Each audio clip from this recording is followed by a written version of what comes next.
Roll for initiative. Special insert. Hi, this is Jason, and welcome to a special insert edition of Roll for Initiative.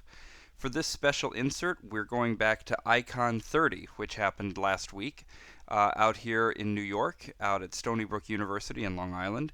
I wanted to say a special thanks to James Carpio for inviting Roll for Initiative out, for hosting all the different gamer guests, doing an amazing job. It was my first time at Icon 30, or it was my first time at Icon. It was Icon number 30. I had a blast. Can't wait to go back next year. I especially had a good time playing in the Celebrity D&D game.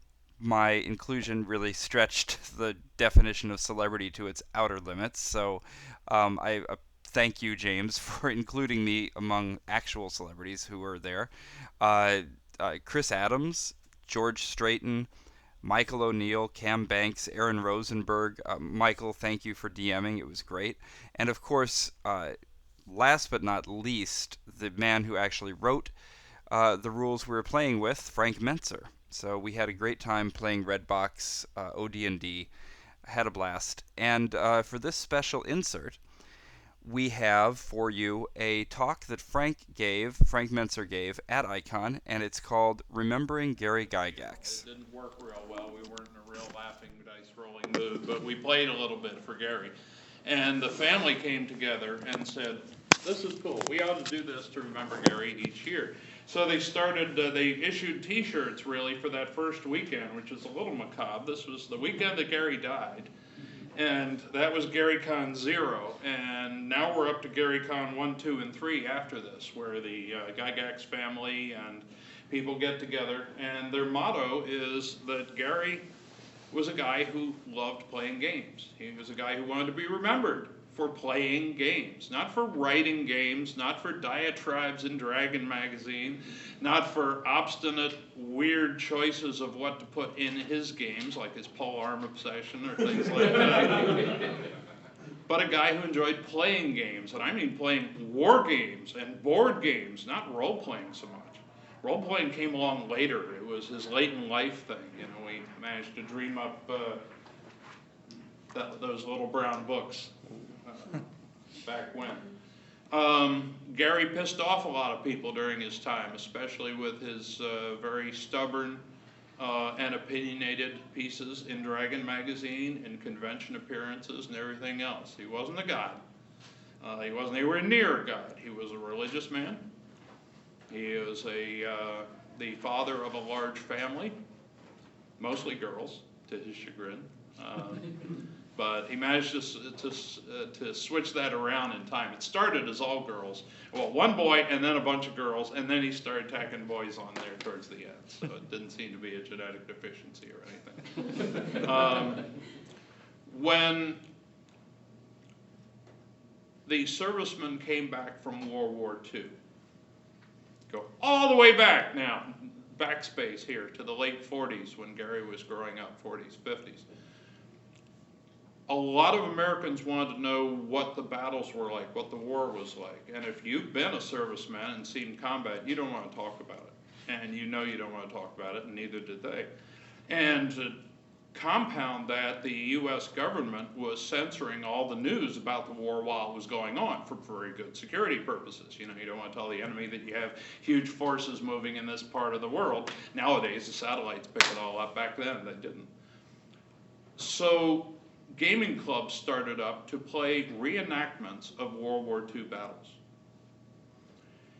They did this starting with a long, well-established hobby of buying ingots of this very nasty lead-based metal, melting them down, buying in the back of Popular Science or some other weird magazine these molds, melting down the metal, pouring your own figures, getting to work, chipping all the flash offs, smoothing the bases, maybe getting into the full paint jobs, etc. And you do this times 10,000 and line up all these figures and play out mass battles with your friends. That's what Gary was into in the 60s. Thanks in part to a guy named Charles Roberts right down the road in Baltimore, who came up with the first board games of war battle reenactments with a new company started called Avalon Hill. Gary played some of those and his miniatures games, and helped start a game club and tried to start an international society called the International Federation of Wargamers, although they had one club in Britain and the rest were all in the US, so it wasn't really international. But that's what it said on the card, AFW. I still have my old membership card. Had heard of the guy, but had never met him. So these game clubs back in the 60s and the early 70s, playing miniatures games, Avalon Hill board games, playing war games, essentially battle reenactments in all cases. Although it was starting to expand into hypotheticals like science fiction, etc., but that really golden era had to wait until the mid-70s with SPI's science fiction titles, etc. So I'm getting ahead of myself on the story. You have the situation in the country with game clubs all over the place. Now, there weren't that many game rules published for these miniatures games. If you bought an Avalon Hill board game, fine, it's all there. But if you're really a gamer, you're going to tinker with the rules, right?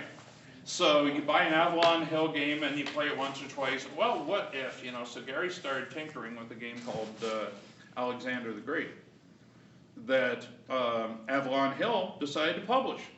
Gary came up with his own board game. A lot of people aren't aware of this, that he's a board game designer before the D&D stuff.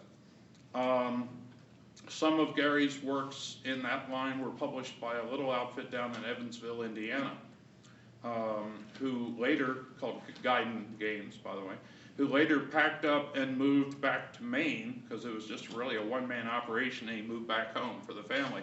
And that left Gary without a publisher, so he talked to friends in Lake Geneva and said, well, we got these war game rules that we call chainmail, and there's a section in the back for what if it's based on medieval, Arthurian, or British, historical miniatures. It's, again, we're talking the same stuff Gary had been playing for years. And he worked with a couple other people and drew ideas from members of his club, and their specialty, what they were really into was medieval, like I say, Arthurian, British war game simulations. And they said, well, what about Merlin? And what about the beast that they had to chase? And what about the Holy Grail, these blatantly magical, or at least unreal things that are in the Arthurian legends through Mallory, etc. And so they came out with supplemental material for how to work this into this masked medieval battle thing called chainmail. And this much talked about now fantasy supplement to chainmail is what then evolved into D&D, thanks to the work of a guy at another game club who had regular things going back and forth between Gary's Lake Geneva club called the Castle and Crusade Society and this crew up in Minnesota. I'm sorry, I'm backwards for you. Minnesota, up there in the Twin Cities. And then down here in Indiana, Evansville, as I said, there were gamers down there. The one guy who had the publishing house was just a member of the club. When he left, the club was still there.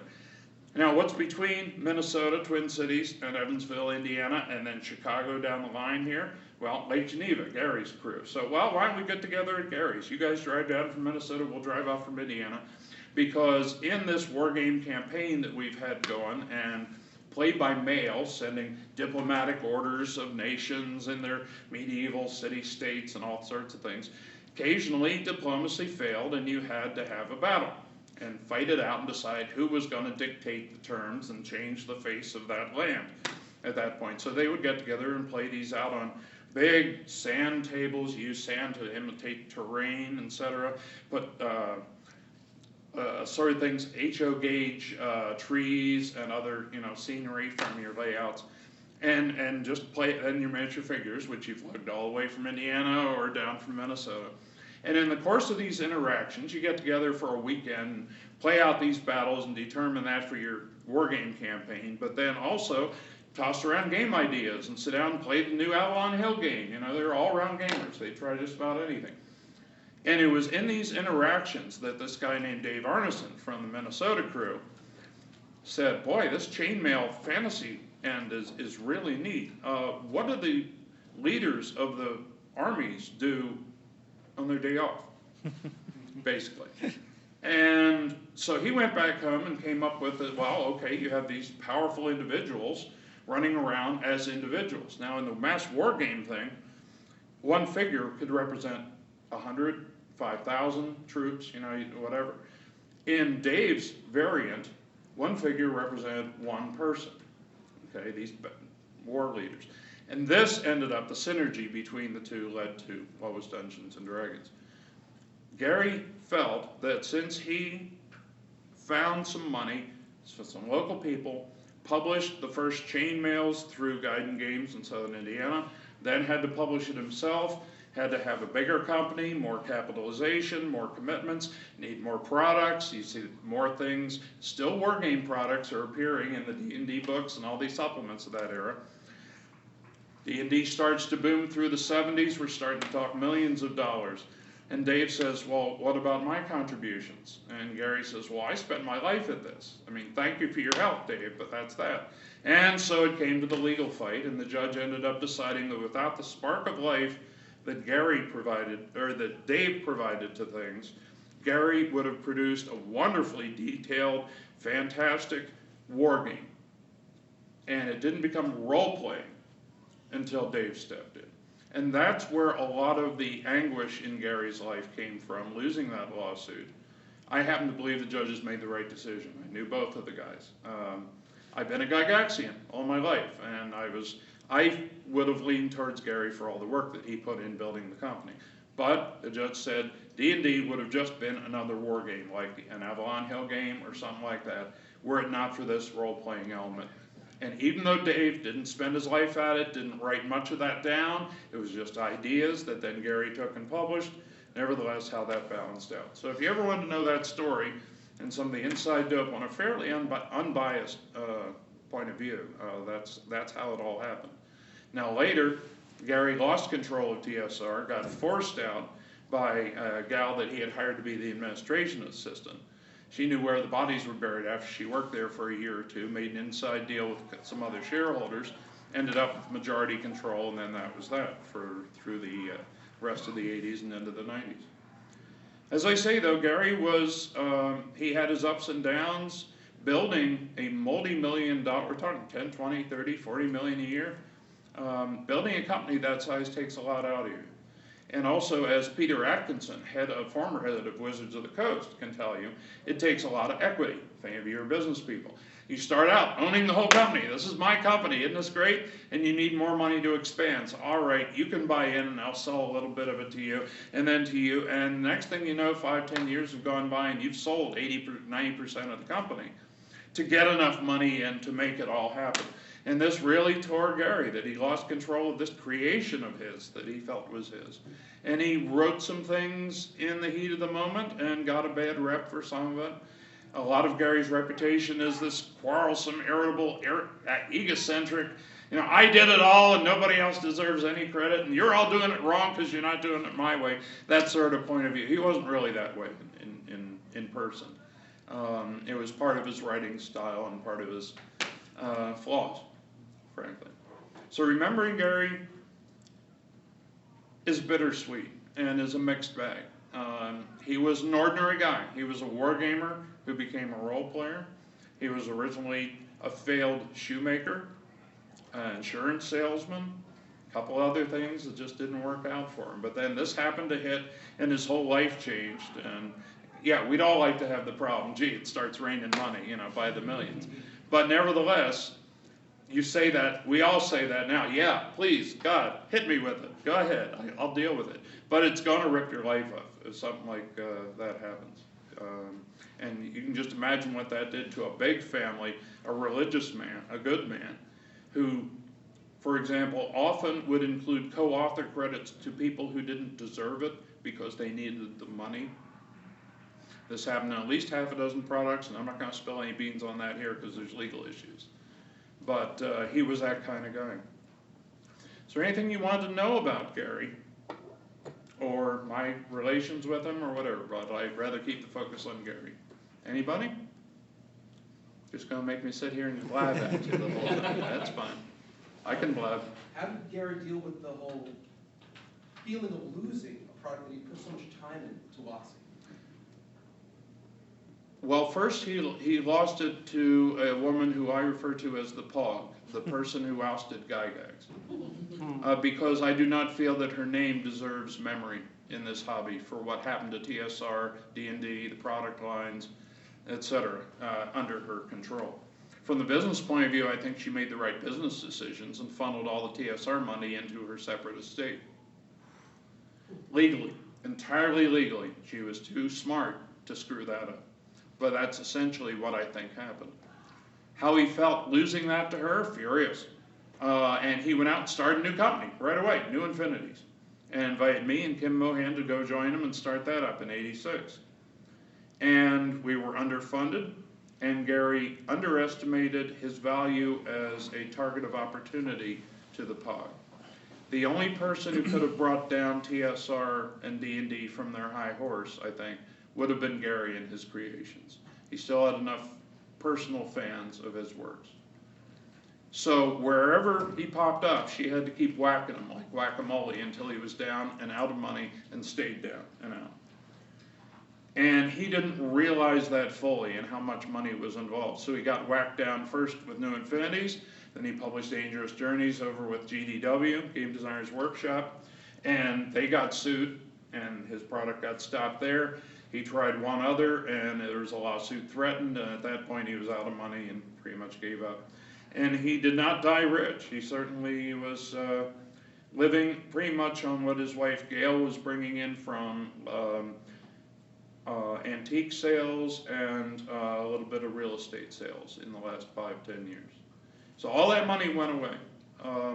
That wasn't his focus. His focus was on the people and taking care of the people that he wanted to help, taking care of the people who earned it, and that sort of thing. And he became more religious later in life and included scriptural quotes in his emails and things like that. Perhaps as his health was deteriorating, he felt the pressure building. I don't think it was a purely crass, well, play the odds. Maybe there is somebody up there, so better pretend like we believe, sort of thing. Which I know some gamers who would try on their deathbeds. But no, I think with Gary, it was there with him all the time. It just never got emphasized during the early TSR days, but came out later. Especially as his kids grew. You know, your kids grow, you get a different perspective on life and all that, and attitudes change. Yeah. So how did Gary feel as the gaming industry and just gamers themselves changed, as computers started coming into it, as collectible card games came in, and as things really shifted? Gary tried to embrace computer gaming very early on, and he kept getting outvoted by other management. He wasn't the sole person running TSR. That gets complicated. We'll skip that. Did he have like a vision for what he thought computers, how they should be involved? Not really. None of us really did then. You look at the great science fiction of the 50s and 60s and see their look at computers. And they posit huge spaceships that half of it's the computer. You know, miniaturization component just got completely eluded almost everybody, from Heinlein and Asimov all the way down. Oh yeah, the computer that lived on the moon and yeah, that sort Harsh of Mistress. Stuff. So forecasting what computers would do to gaming and to us, no, that wasn't in the cards. If we could have been billionaires if we could have, realized what was going to happen long before the internet and all the back in the old ARPANET days. Speaking of ARPANET, though, if any of you are familiar with internet history, that first came up along with various other, I don't remember all the names, so I won't mention any, but early code-based programs for home computers and things, and on the ARPANET and early internet. Many of those were fantasy-based, and many people feel that was because of the popularity of Dungeons and Dragons, which came about, like I say, out of wargaming, but to add to that, the Tolkien influence that got so big in the 60s, especially on college campuses and elsewhere, and mass market and all that. I think Gary regretted that TSR never went that way. Back as early as '81, we had 2 or 3 computer games for the Apple II and Atari. I do remember those. Yeah. No, just Atari. Apple II was in the future at that point. And we didn't really know what to do with them, so they just kind of got dropped. Other management, like I said, voted them down. If we had jumped onto him like Gary wanted back then, he wrote the script for a computer game, D&D type thing, a test script, to see if it would work out. So I know that he was aware of the potential, and always very exasperated that it never got taken seriously by TSR management. Yeah? Do you think he understood how, even though, again, he lost pretty much a lot of his, the financial and stuff, do you think he really completely understood how much of an impact he had on lives of the people around him later in his life? Like the people. Luckily, that did come out, especially through the later years. He would get invited to wonderful local conventions like, say, Icon. And he came here and was given a Lifetime Achievement Award. And in the course of that, he would meet people. He'd go to Gen Con and Origins and other smaller cons all over the country, with hardly any retainer involved, although he was due something there, but plus his costs. Me, I'm a cheap date. You just cover my costs and I'll come game with you anytime. And I'm serious about that. Some people hear me say that and come up afterwards. We could really get you at a con, sure. Yeah. I'm 60. I'm not working a regular job. I haven't worked a regular job for years. Decades, maybe. And my time is my own. I love playing games, and I love talking to people. Gary, same thing. And people would come up to him and tell him, as they tell me these days, how much that meant to them as they were growing up. That it expanded their minds and their horizons. It made them look beyond run around a track on a board type, simple family board games and things. And since his whole purpose in life boiled down to that he wanted to be remembered as a guy who loved playing games, having those games, any games, have that big an impact on others was a big plus. And the fact that he helped create those games was just the best. There were other very heartwarming stories and individual cases of, D&D saved my life. I was getting into drugs and this and that, and then I hooked up with a clean D&D group, and it got my head together, and yeah, we were playing weird stuff, but my head was straight, at least. Now adults at the time didn't follow that. Wait a minute, you're playing weird stuff, but your head's straight. Give me that again. But that you hear what I'm saying on things like that, and that meant an awful lot to Gary. And one of the coolest things is, and I'm grateful that in part I helped create this, when I wrote the D&D line in the early 80s, or mid 80s, the Basic, Expert, Companion, Masters, and Immortals, the 5 brightly colored box sets. That was the line that TSR was finally happy enough to commit to translating into a dozen or more languages and selling worldwide. Which is why I lucked out into becoming the best-selling role-playing author of all time, except for one quirk that came by. I think it's the Pokemon role-playing game. But the one that everybody had the Pokemon figures and watched the cartoons, so they bought the game and then they put it on the shelf and then they never played it. True. If you're familiar with that one. But people come to me and say, I discovered this when I was growing up and it meant so much to me and I made these friends and you had such an influence on my life. People from all over the world telling me this, and likewise people from all over the world telling Gary that because they read past the compiled by Frank Mentzer into the game created by Dave Arneson and Gary Gygax part, and people remembered that and all that he built. And of course TSR for many years was still there as a monument, good and then bad, or however you want to think of it, to what he created.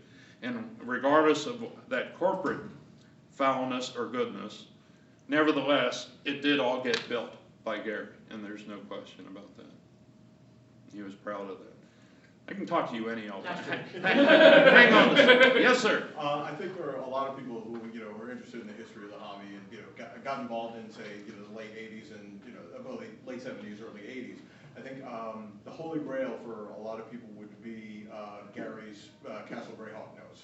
And I think we've kind of built this up over the years because the tournament modules. I think the gamers have this idea that this huge compendium. Gary had everything planned out, and I think would you be able to get some insight into what Gary's actual notes? If you like, sure. Yeah. I played in Greyhawk a number of times. Mm-hmm. Like I say, Gary and I went way back. Now I was second wave. I didn't show up until 1980. So you have the 70s crew that was with him back in the hard times and the early growing years. And then I came on board back when things were booming. You know, so I missed the struggle part in the beginning, and I was riding the wave. Castle Greyhawk was a series of minimal notes and a couple of basic maps that the parties would go into, clear out whole levels, and Gary would restock them. It was not a huge orchestrated detailed plan. It was mostly raw, very rough notes, and a considerable part of it was always just in Gary's head. He would often run without any notes whatsoever, a practice which I do to this day, running D&D games like here at Icon. I'll sit down with no DM screen, nothing but my mouth, a couple of maps, and some dice, and we'll have a great time for 4 hours, rocking. Because I have so many scenarios up here. Same story with Gary. And furthermore, is all those different branches of Greyhawk, which were essentially, imagine a tiny little house, but it's a tesseract. And so it can go off into various dimensions and have connections in all these different ways. And so you have the Alice in Wonderland level, you know, which is just a tack on it. It's not part of Greyhawk Castle or the campaign. Much of the Greyhawk campaign was that way. As TSR started booming in the 70s, really fairly early on, he took on a local teenager named Rob Kuntz to be part of the Kuntz family, and Terry Kuntz, Theron is the real name, was actually the first employee at TSR. He was part-time in the shipping. And the first full-time employee was Tim Kask, who started Dragon Magazine, started with them in '75. Greyhawk Castle was, and the Greyhawk campaign was mostly run by Rob from, I'd say, '76 on till about '82-ish, at which point even Rob lost interest in continuing because it had become business. When you're writing this stuff for your job, you start losing a little bit of the fervor that you put into it when you were a bunch of guys getting together and gaming 2 or 6 nights a week, as the case may be. My Philly crew back in the late '70s would play 5 to 6 nights a week. I mean, we were just manic about the thing. Nice, otherwise reasonable people with wives and lives and everything, and we just discovered this new game. I was lucky enough to acquire during the 1980s, when Rob was a little financially down, quite a few items of his, which he sold me for money. In one of the most treasured items in my archive is Rob Kuntz's original notes on Castle Greyhawk, top to bottom, comprising 4 legal pads of handwritten notes.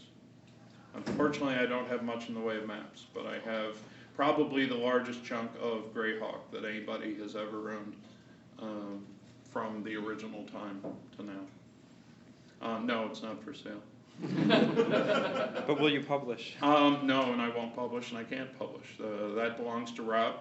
If Rob wants to publish, I'll be glad to give him a photocopy. But that's like treasured. I also own one original Gygax manuscript too. Will you encourage Rob to publish? Not really. It would take an awful lot of work, because a lot of it is just as raw as the notes that Gary was running off of. Incomplete fragments and just ideas and this and that, little doodles, little bits. But it goes on and on and on, you know, for, like I say, 4 legal pads worth. So that's what Greyhawk really was. It was the same stuff that kept getting cleared out and then refilled. We have a 10 o'clock, gentlemen? Yeah, I was gonna say we'll wrap it up by like 10:05 if you want. Okay, yeah, I gave 5 minutes to you, so you can take You asked the question. I'll be around this weekend the whole time. If you want to talk about Gary some more at any time, please grab me and chat. If you want me to sign anything, either on Gary's behalf or on my own, please feel free. We're not sports stars. We don't charge for this stuff, okay? No $10 or $50 autographs like Barry Bonds used to get or whatever. Other questions about Gary? Final wrap up, I'm afraid. Limited time. What's your fondest memory? Back in the, Go ahead. when I was growing up, you know, sort of, probably in the '80s part, there was that whole feeling of Dungeons and Dragons is gonna bring you over to Satan and you're gonna die. So what was it like then for like Gary and you? When you Well, it didn't bother Gary at all. It was publicity. Any publicity is good publicity. Really, no kidding, no fooling. The more controversy we had, the more people were hearing the name D&D, and all that basically led to the bestseller nature of the box sets that I wrote. That environment wouldn't have been there without that adverse publicity. Nowadays, when somebody brings it up, which happens occasionally, it's real easy to explain that if it's a game produced by a company, the biggest toy company on earth, Hasbro, you think there's going to be a problem in there? They have vetted that thing 6 ways from Sunday. Anything you heard back in the old days, the critics aren't around anymore. None of the critical material is anywhere near 10 years old. Most of it's 15 to 20, 30. So it's real easy to debunk nowadays. It didn't hurt Gary at all, because we knew better. We had ministers who were working on staff. Mark Akers, who helped design the Gangbusters game, Methodist minister. No problem. I was a preacher's kid. Gary was a very religious man. Many of us were very religious. There wasn't any of that. It was all a bunch of bull, and we were able to fairly easily prove it. For the final question I was asked up front, what was my favorite memory of Gary? It's real hard to say out of knowing the guy for 30 years.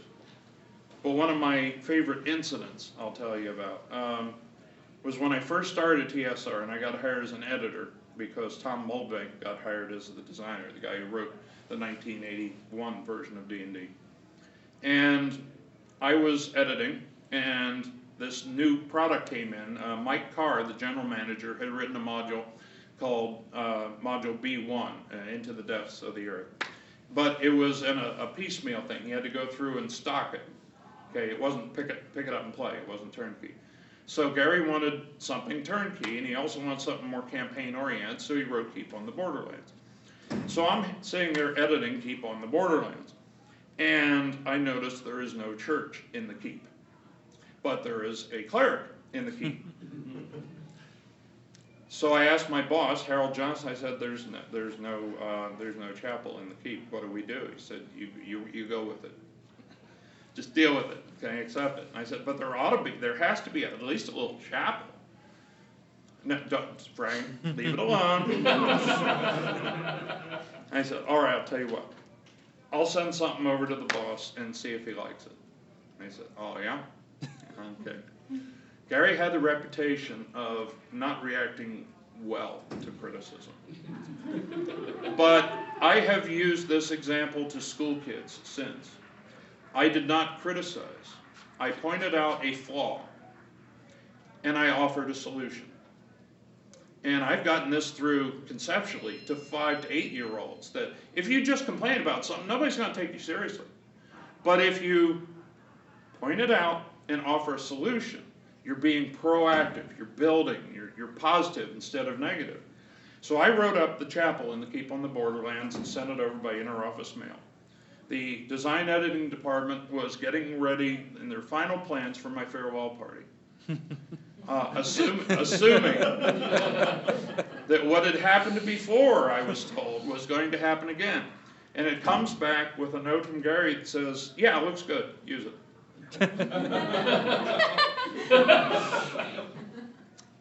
And that's when I realized that the terrible tiger, the Lord of TSR, was not the terror that he had been made out to be, that he was sane, that he was constructive. And I met him for the first time just a week after that. And then he kept his eye on me. I won the DM competition that year, and then they said, okay, here's your big challenge, start the RPGA, and we were off and running. That's my favorite story with Gary, that I dared to add something to Keep on the Borderlands, and made it for my first publication.